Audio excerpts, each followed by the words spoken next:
आज सुनेंगे वरुथनी एकादशी की व्रत कथा। इस एकादशी को सबसे शुभ और फलदायी माना गया है। मान्यता के अनुसार वरुथनी एकादशी व्रत करने से व्यक्ति के सारे पापों का नाश होता है और उसे सौभाग्य की प्राप्ति होती है। हिंदू धर्म शास्त्रों के अनुसार जो व्यक्ति वरुथनी एकादशी का व्रत पूरे मन और श्रद्धा से करता है उसे वैकुंठ लोक की प्राप्ति होती है। पूरे विधि विधान से वरुथनी एकादशी करने वाले व्यक्ति के सारे पाप नष्ट हो जाते हैं। आइए सुनते हैं वरुथनी एकादशी की व्रत कथा। प्राचीन काल में माधांता नाम का एक राजा नर्मदा नदी के तट पर राज करता था। वो अत्यंत दानी और तपस्वी था।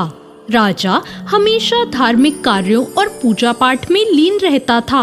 एक बार जब राजा वन में तपस्या में लीन था, तभी न जाने किस ओर से एक जंगली भालू आया और राजा के पैर को चबाने लगा। राजा तनिक भी नहीं घबराया और अपनी तपस्या में लीन ही रहा, परंतु वो भालू राजा के पैर को चबाते हुए घसीटकर उसे ले जाने लगा।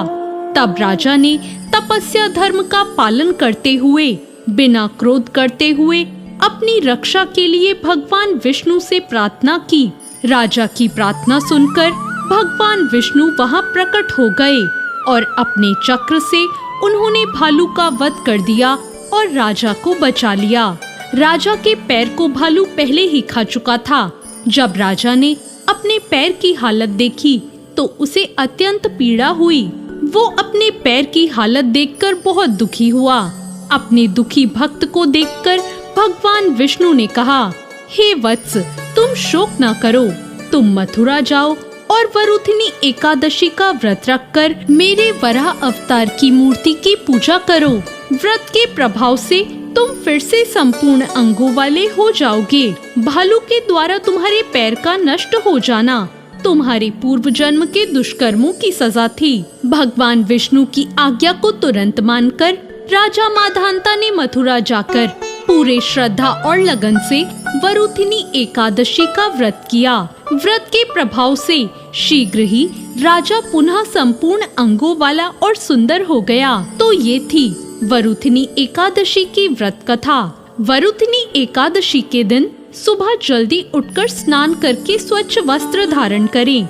इसके बाद भगवान विष्णु की प्रतिमा को स्नान कराएं, उन्हें साफ सुथरे वस्त्र पहनाएं। प्रतिमा को रखने वाली चौकी पर गंगा जल छिड़ककर शुद्ध करें। इसके बाद भगवान विष्णु की अक्षत, दीपक आदि 16 सामग्री से पूजा करें।